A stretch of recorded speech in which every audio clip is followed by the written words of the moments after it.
Teresa, how you doing this morning? I'm just enjoying the show. You are. Well, She logs in early to get a little bit of commentary before we actually get started. Oh, I love it. Larry Hilliard, all you got to do is hit the button that says mirror, and we'll be able to read the background. Okay, so now this is killing me because I switch I'll it show and you. it's okay, and then 3 days later, people are like, "Hey, your thing's backwards." No, what it is if it's in the image on your, like you just put the image up and then you reverse your video in the settings, it'll show up on your screen as backwards to everyone else that looks upright. Well, see, it's showing backwards on my screen, Yeah. but it's showing backwards to you too. Oh, yeah. Does mine look the right way? Because mine looks correct to me looking at it. Yeah, Yeah. yours is fine. And I Yours don't- is, Oh, my God, you guys have both of the same sign behind you. yeah. It's amazing. Great minds think alike, right? It's like two ships passing through the night. Yeah, like, I think, Now, is it correct now? no. Oh, geez, I just flipped it. I have to apologize for not being on the Zoom meeting for the last few days, but I've been so darn busy, and people want to buy and they want to spend money, and Oh, darn. oh my gosh, it was between being on Zoom and making money, and well, It's a flip of a coin, yeah. yeah. Well, So, good. Dick, are you saying that money's more important than us? Is that what you're saying? Absolutely. Everyone but you, Jason. Yeah, I love it. It's like watching Easy Rider leaving Texas. Great video. But how is everyone this morning? It's 8 o'clock. We can get rolling. I was Good.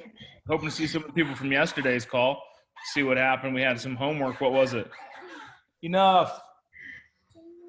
Sorry, guys. I am working from the couch this morning. My daycare has not shown up yet. So Oh, fun. I have Little Man and Furry Man that I have to contend with this morning. I'm in for about 10 or 15 minutes, then I have to jump. I'm actually showing houses this morning. Great. I was there this morning at 6:30 showing houses. That's why my son's already awake. Usually gets to sleep past this call. Cool. But we were out looking at houses at 6 a.m. So Nice. if an agent asks you, hey, I would like to show your house at 6 o'clock tomorrow morning, double check to make sure that your lockbox allows early showings. Uh-oh. My Yeah. clients may not put an offer in on that house because of it. Oh, no. Because we got out there and walked around the outside at 6 o'clock in the morning and there's no way to get in the house. So Oh, no. Well, unless you got a credit card or a little hammer into the house. You might be able to get away with B&E, Dick, but I don't know about the rest of us. Well, I'm from Detroit, baby. We Yeah. did some very strange things. You know how to do these things. So what time does the Whatever lockbox you- allow you to open? Whatever you set it to. 8 o'clock. Yeah. yeah, they default 8 to 8. Yeah, there's a default setting when you set them up, but if you go into the menus, you can make the thing whatever hours you want, whatever days you want. Okay. Okay. You can lock them down so no one can see your houses on Sundays if you are so inclined. I don't recommend that. It's a terrible idea.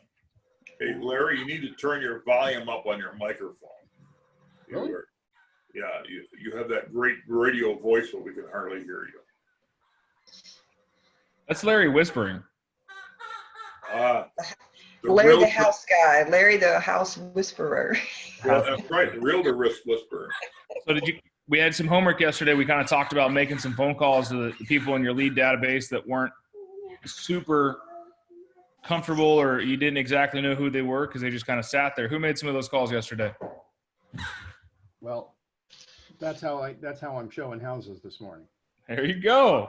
Awesome. Some people that were dead in the water, investor types, cash buyers, they said, we're going to hold up for a couple. And a house came on the market that I think is perfect for them. That led to a discussion about another house that they saw before that came back on the market. And they're like, oh, let's go look at that one at 9:30. If you're an investor, you do not want to wait. You want to jump on it right now because now's the perfect time.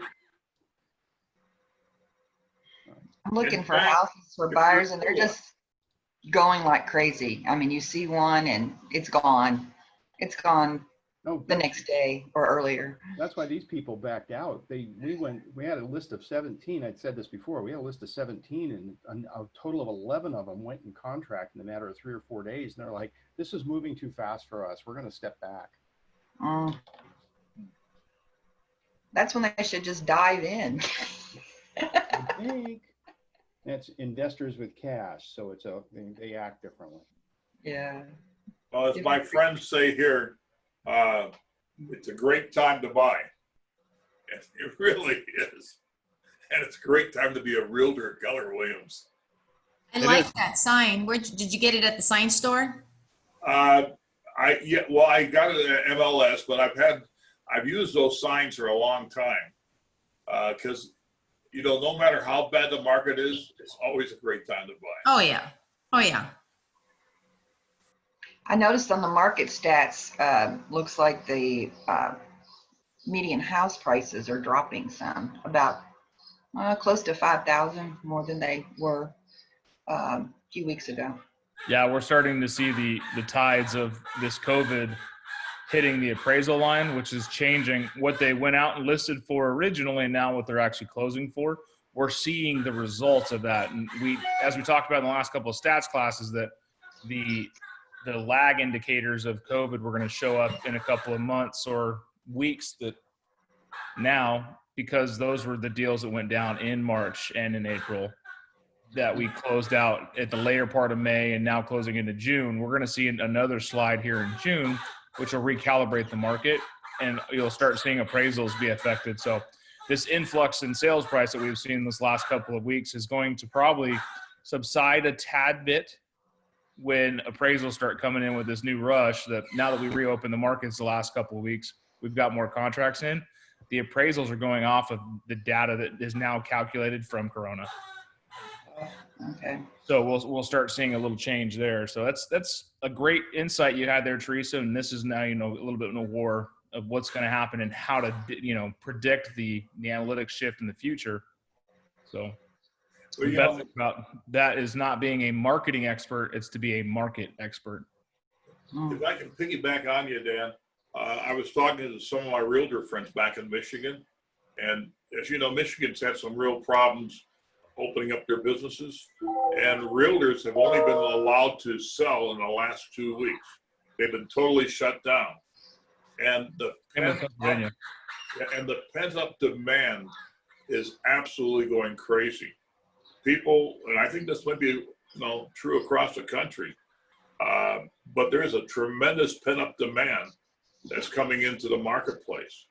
And I think we need to, understand that and let our, be able to share that information with both our buyers and our sellers. Yeah, so that's a good thing. I had a buyer consultation, was it 2 days ago? Sit in my office and they'd asked me the question of, is now a good time to buy? We're thinking about holding off. We wanted to wait. Now, who else has had that similar situation? Right? We've all dealt with I see that there's not enough houses on the market. I was told it was a buyer's or a seller's market. Why would I buy now?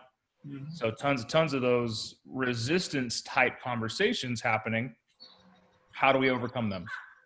I got a pretty simple answer of what I'm telling people right now. Hey, I am so busy right now that if you wait, I can't handle you.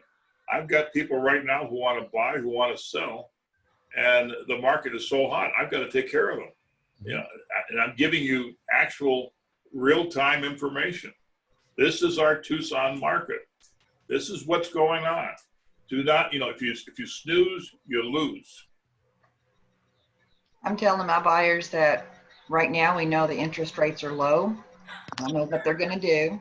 Don't have a crystal ball, that they are low right now. And looking at the market stats, the pricing right now is also dropping a little bit due to coronavirus. So it is a buyer's market. But because it's a buyer's market, it could be a seller's market too, because of the demand. Right.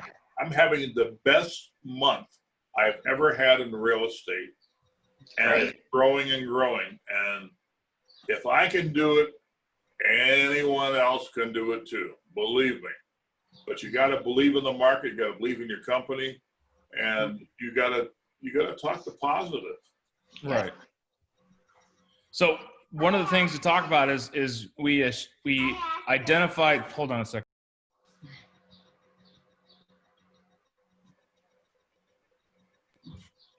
So we have the conversations with our buyers and sellers, and right now buyers are apprehensive to making offers and moving on stuff because they see that houses are flying off the market.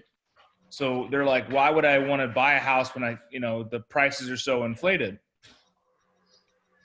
You tell somebody low interest rates, that's all they hear is low interest rates. They don't understand what that does for them.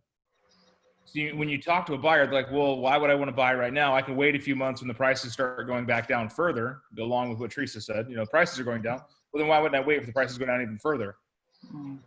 Because right now is an unprecedented time in our market. It's a great line, an unprecedented time, never been done before, time in our market, where we're seeing not only a lack and shortage, which is allowing our sellers to maximize the equity in their houses. Don't say sellers market to a buyer, sellers to maximize the equity in the market, as well as buyers having the strongest buying potential possible with interest rates being where they're at.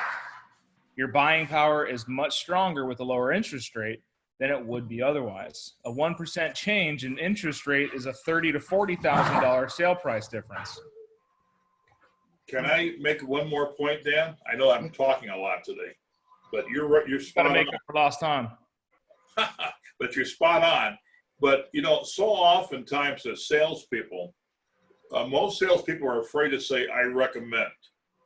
But because you are a real estate expert, you need to use the word recommend. You're sticking your neck out. But I'd like to tell my clients that I recommend this is the time you buy now. And they think about it and they realize that I'm the expert.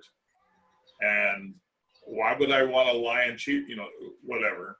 And the power of sticking your neck out and saying, I recommend, cuts through a lot of ice or whatever. People are looking for guidance. They don't reach out to you because they want you to fluff and puff them.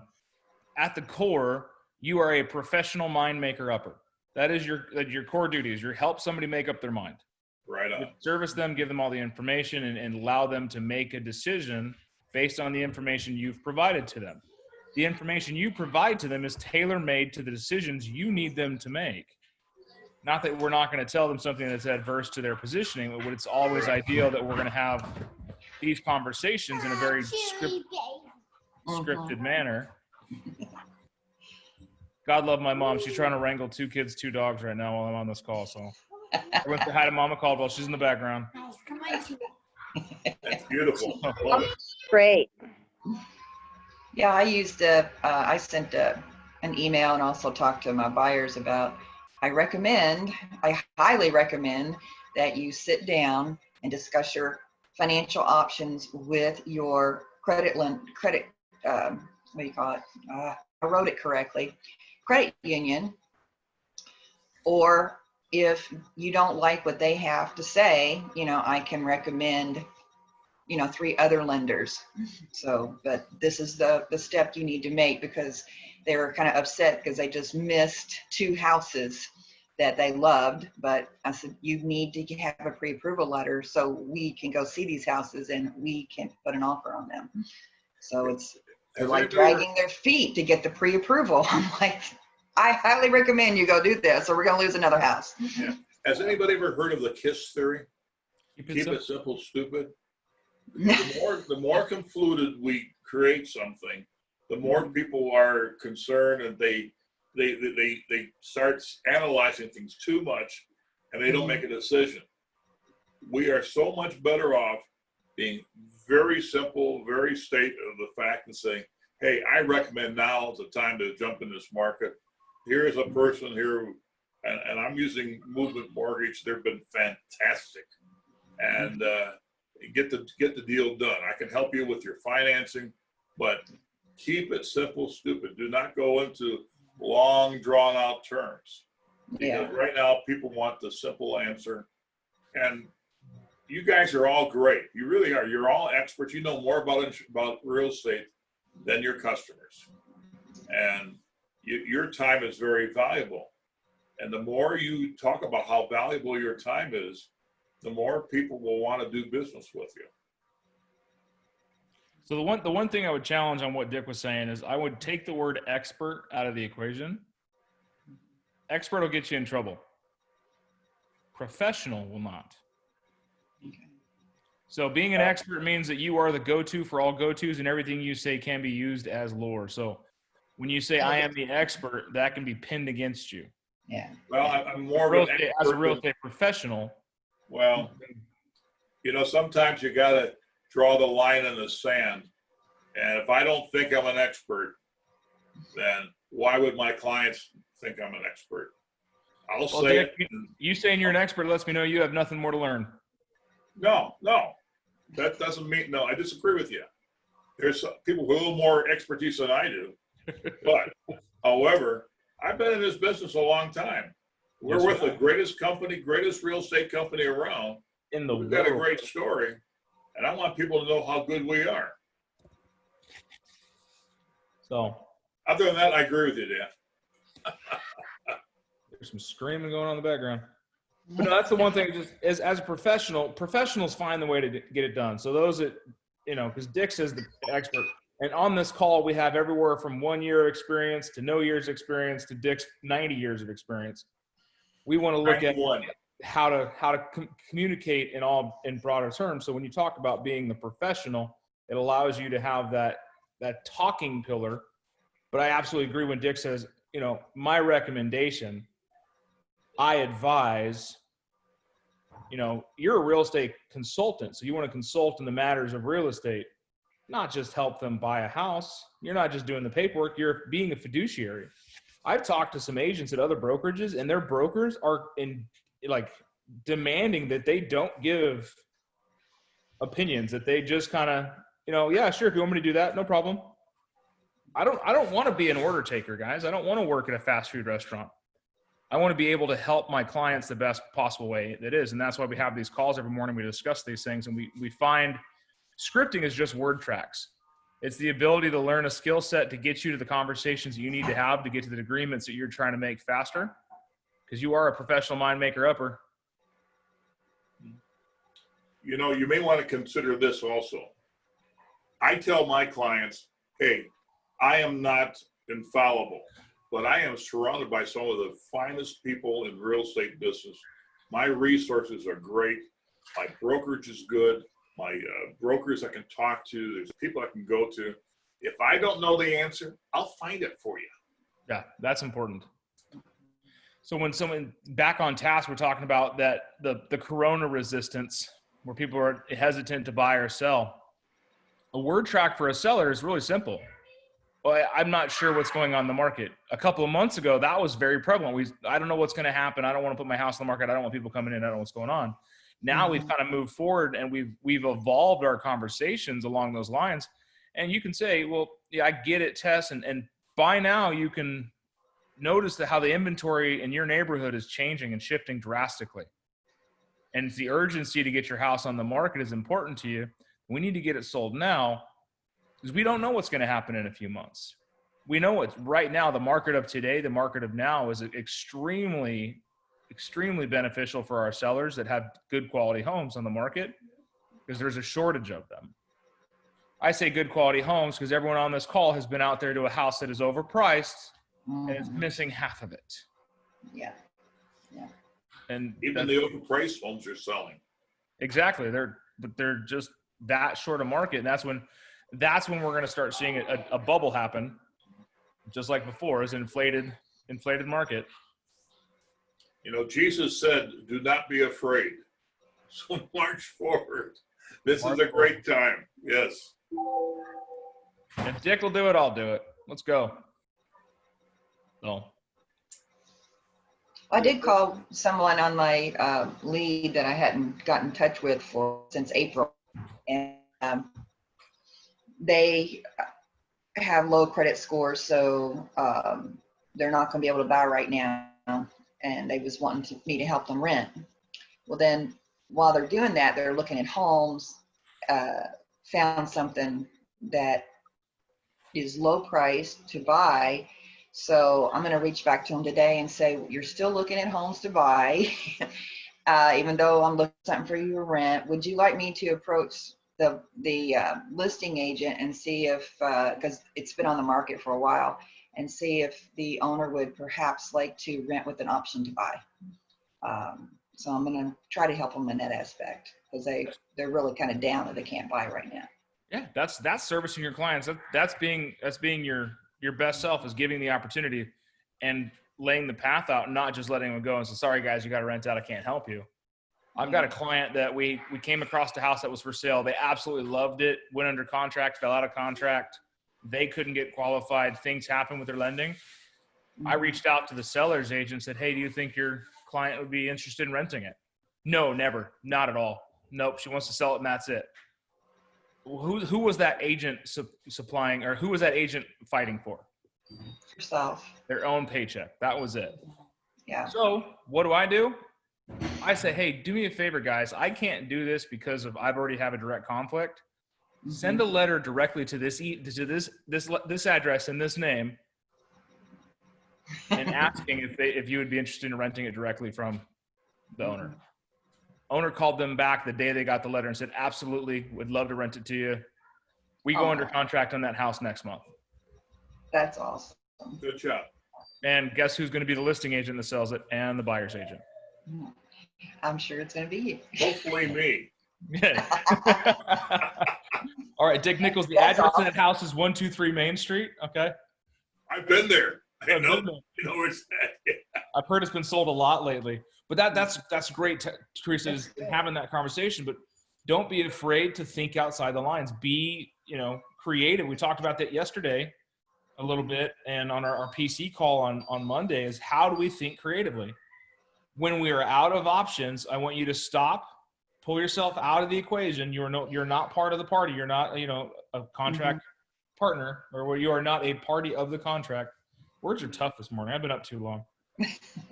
Yeah. And pull yourself out and say, okay, this, and this, are we done? What else can I do? And the moment you start asking yourself that out loud, what else can we do? What else can I do? What other ways are there?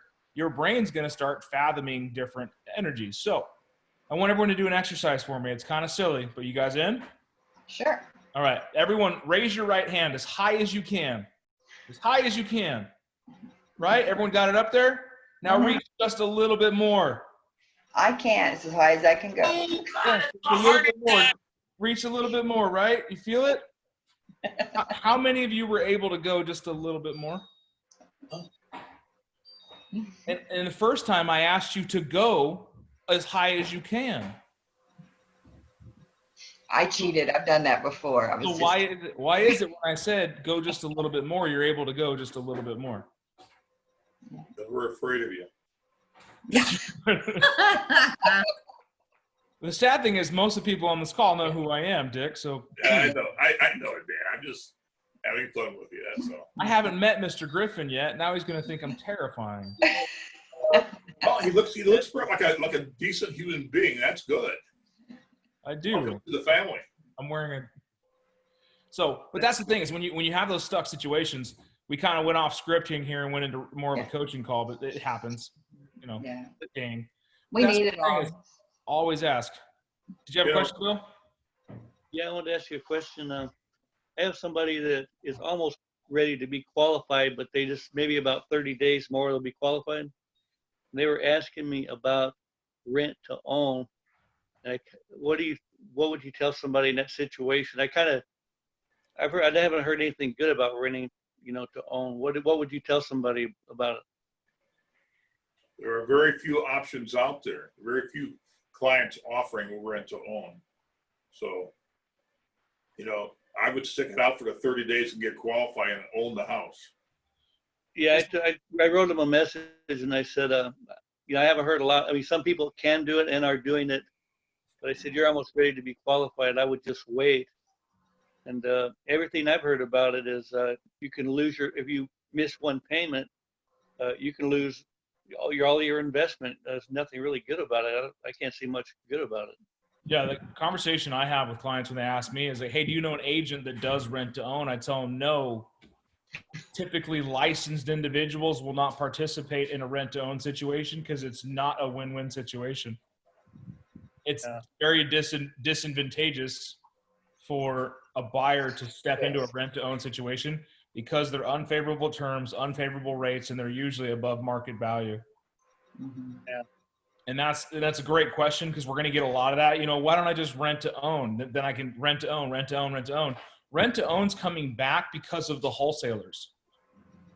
People are going out and wholesaling a property and finding a seller that's in distress and getting it cashed off and wiping out their mortgage and doing this stuff. And then they're talking these people that aren't selling into doing rent to own programs. Well, why don't you just rent to own it? You know, because you don't have to have a license. Plus, you have to pay more, right? Like I was reading if they're going to rent it for $1,700. I mean, you're going to probably have to pay $2,000, maybe $200 of it will go toward the house. I don't know. Yeah, a lot of times it's an inflated rental amount, and because it's inflated rental amount, a portion of that goes towards the down payment. After a 36-month term or whatever is agreed upon, that percentage is then applied towards a down payment, you know, equivalent, and they can buy the house at the option price, which we can't say what the market's going to be in 3 years. And most rent to own terms aren't going to let you do a short-term rent to own because they want to have their equity stake in their interest, and that comes from that inflation. And they're hedging on the fact that buyers do indeed default in one fashion or another, and they can say, "Sorry guys, you missed your payment. Cancel contract. Give me my house back." I was reading also that possibly if it needs repairs, you have to do the repairs. The owner won't do it. I read something about that as well.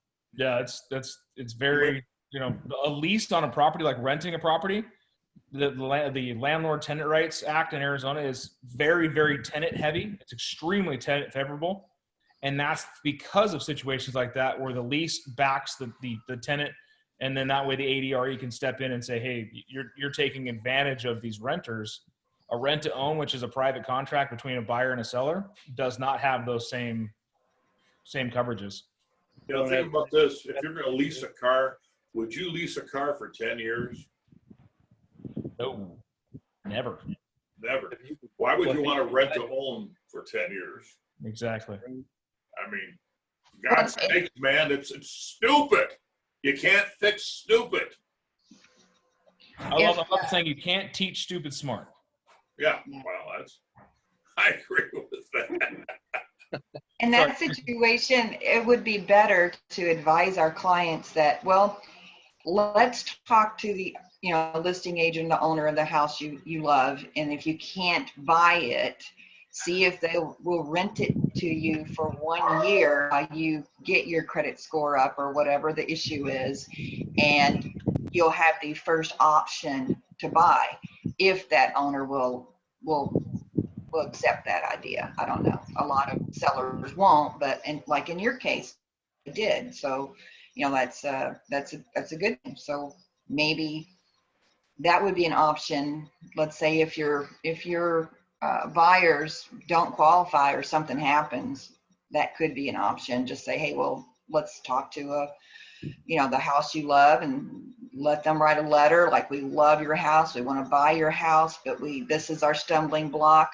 We can rent it for 1 year. We believe we'll be in that situation, but during that year, let us rent it, and after that year, let's put it back on the market, and we get the first option to buy. So I don't know. I'd like to point out one thing right now. There's so many buyers who are already pre-qualified, who are young professionals who are now anxious to get into a home, that they're easy to work with. But if you spend all your time with people who can't get qualified or want to rent to own, you're running a business. We use all of our marketing skills and the different programs that we will send them marketing material so we keep in front of them. But don't keep spinning your wheels on that one person who is not qualified, wants a rent to own, spend your time looking for the people who are absolutely, viable buyers. You're running a business. You can't keep running forever with people who can't buy. Right. The place I'm in now, I rented it first and then bought it. So I think I'm not sure the other guy's name was talking about. It's a great idea, but I don't think they are going to. They just wondered about it, but I think they definitely want to buy. They just were asking the question. So I had to look up some information to make sure I knew what I was talking about on that. So. Well, get them situated with someone who's a very good loan officer who can help them out. And you're doing them a big favor. If you need some guidance on who to talk to, let us know. We can help you out. Give me a call. Give Dick a call. You know Ellen Gale? I go to Phoenix Realty here. Keller Williams. I don't know if you know Ellen Gale or. Yes. Yeah, Ellen's my cohort up there. Okay, yeah, that's the office I go to. So they're helping me out on it. I just want to see what you guys thought about it. Yeah, Ellen reaches out to me for a lot of stuff, so there's going to be a lot of the same. That's why I've opened up the courses and all these meetings to her team as well. Right. It's a lot of shared information. We are one KW. It's all one family. So We are. tell your market center to join in because you guys can learn from it. I want to say thank you for Carmen for joining in. Hopefully it was a good experience for your first time. Bill, I've seen you on a couple of them, so just keep plugging in. The more you guys show up to these things, the more you're going to learn. There's a lot of format to them. We do start off with a little bit of mindset, a little bit of scripting, a little bit of coaching. Some days are heavier on scripting because we have to really, nail home a topic. And you guys all just got an email from Lisa Sullivan about showing time. I know Bill uses it up in the Phoenix market now where they're doing showing houses and stuff like that. Check them out.